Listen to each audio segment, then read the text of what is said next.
Hi friends, இந்த வீடியோவில் நம்ம என்கிட்ட ஒரு சக்யூலண்ட்டு இருக்குது.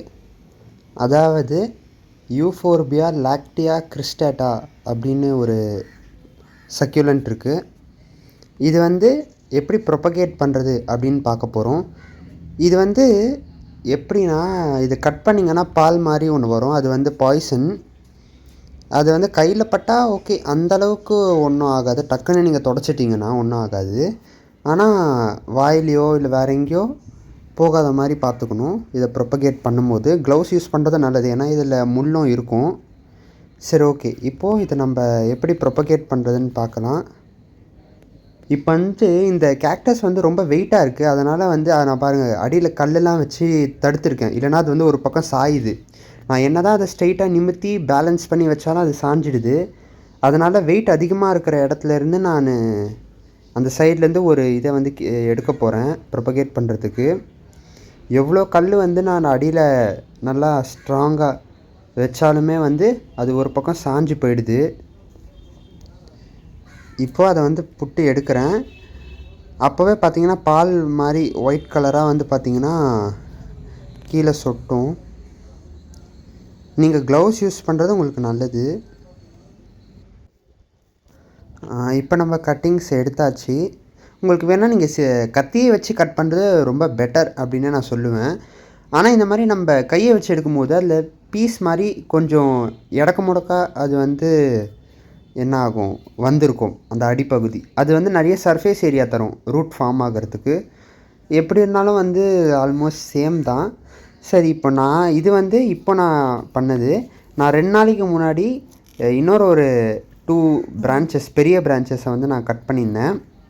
அதை நான் காய போட்டிருந்தேன். ஏன்னா நீங்கள் அப்படியே எடுத்த உடனே நீங்கள் எடுத்து மண்ணில் வச்சிட்டிங்கன்னா அது அடியில் ஈரமாக இருக்கும். அந்த ஈரமாக இருக்கிறது மண்ணில் பட்டுச்சுன்னா அடியில் ஃபுல்லாக அழுகிடும். அப்புறம் அந்த பீஸ் மொத்தமாகவே வேஸ்ட்டாக போயிடும். இப்போ இது பாருங்கள், 2 டேஸ் நான் அதை ஆற விட்டதுனால அப்படியே சும்மா போட்டு வச்சிடணும். வெயிலில் வைக்கக்கூடாது, நிழலில் வைக்கணும். இப்போ அந்த பாட்டமில் இருக்கிற பகுதியெலாம் அப்படி சுருங்கி ஒரு மாதிரி ரஃப் ஆகிடும். தண்ணியாக இருக்காது. அந்த பால் நீங்கள் தொட்டாலும் உங்கள் கையில் ஒட்டாது. ஏன்னா ஆனால் அந்த பீஸை நீங்கள் நிழலில் வைக்கணும். ப்ரொபகேஷன்னாலே ப்ரொபகேஷன் நீங்கள் எந்த பிளான்ட்ஸுக்கு பண்ணாலும் வெயிலையே எடுத்துன்னு போகக்கூடாது. டைரக்ட் சன்னில் ப்ரொபகேஷனில் எந்த ஸ்டேஜாக இருந்தாலும் சரி, நீங்கள் எடுத்து காய போடும் போதும் சரி, வைக்கும் போதும் சரி. சரி, இப்போ நான் இப்போ பெரிய பீஸாக எடுத்துருக்கிறதுனால அதுக்கு பெரிய பாட் எடுத்துக்கிட்டேன். அதில் இப்போ மண் போடலாம். அதுக்கு அடியில் ஃபஸ்ட்டு கல்லும் போட்டுக்கணும்.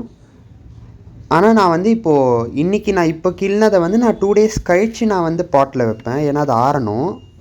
நான் முன்னாடி இருக்கிறது அதாவது அந்த பெரிய 2 பீசஸ் முந்தா நேற்று நான் எடுத்தது.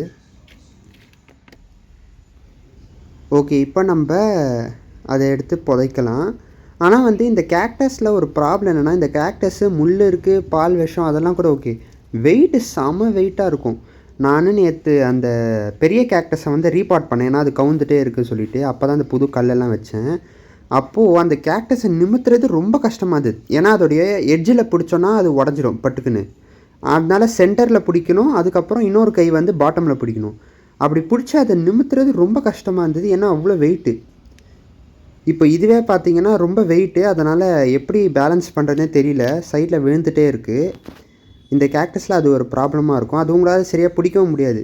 நான் என்ன பண்ணேன்னா, நியூஸ் பேப்பரை ஒரு 3-4 லேயராக போட்டுட்டு அதை அந்த கேக்டஸ் மேலே அப்படியே வச்சு அப்படியே பிடிச்சிடுவேன். ஆனால் அப்போ நிறைய உடைய வாய்ப்பு இருக்குது. ஆனால் அது அந்தளவுக்கு பெரிய பிரச்சனையாக வராது. உங்களுக்கு ஷேப்பெல்லாம் கரெக்டாக இருக்கணும்னா நீங்கள் உடையாமல் பார்த்துக்கணும். இப்போ பாருங்கள், மேலே லைட் க்ரீன் கலரில் இருக்கிறதுலாம் புதுசாக இருக்கிற கிளைகள்.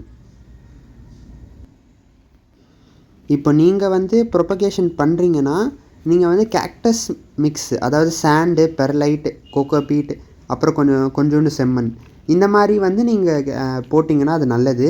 ஆனால் நான் மோஸ்ட்லி இப்போ எனக்கு இந்த கிளைகள்லாம் தேவையில்லைன்னு சொல்லி தான் நான் எடுத்திருக்கேன். எனக்கு இது நான் ப்ரொபகேஷன் பண்ணணுன்னு எனக்கு அவசியம் இல்லை. ஏன்னா எனக்கு தொட்டி கம்மியாகவே இருக்குது. இருந்தாலும் சரி, பிளான்ட்ஸு எது இவ்வளோ பெரிய கிளை வேஸ்ட்டாக போகட்டுமா? ஏன்னா இது நம்ம நர்சரியில் இந்த ஒரு கிளை வாங்கினோன்னா மினிமம் 100 ருபீஸாவது இருக்கும். அதனால் சரி, நம்ம ப்ரொபகேட் பண்ணி சும்மா வைப்போமே அப்படின்னு சொல்லி வச்சுருக்கனால நான் என்கிட்ட என்னது பழைய மண் மீதி இருந்தது. புது மண் இருக்குது. ஆனால் நான் புது கேக்டஸ்ஸு மற்ற கேக்டஸ் வாங்கும்போது அதை வைக்கிறதுக்கு வேணும். அதனால் நான் பழைய மண்ணே இந்த இதுக்கு போட்டிருக்கேன். ஆனால் நீங்கள் போடும்போது சாண்டு இல்லை பெர்லைட் இல்லை கொக்கோ பீட் அந்த மாதிரி போடுறது ப்ரொபகேஷன் ரேட்டை வந்து அதிகமாக்கும். அதே மாதிரி தண்ணி வந்து நீங்கள் வந்து நார்மல் கேக்டஸ் ஊற்றுற மாதிரி விட கொஞ்சம் அதிகமாக ஊற்றினா ஓகே. இல்லை தண்ணி இல்லை நார்மல் கேக்டஸ் ஊற்றுற அளவுக்கு நீங்கள் தண்ணி ஊற்றலாம் எனக்கு தெரிஞ்சு.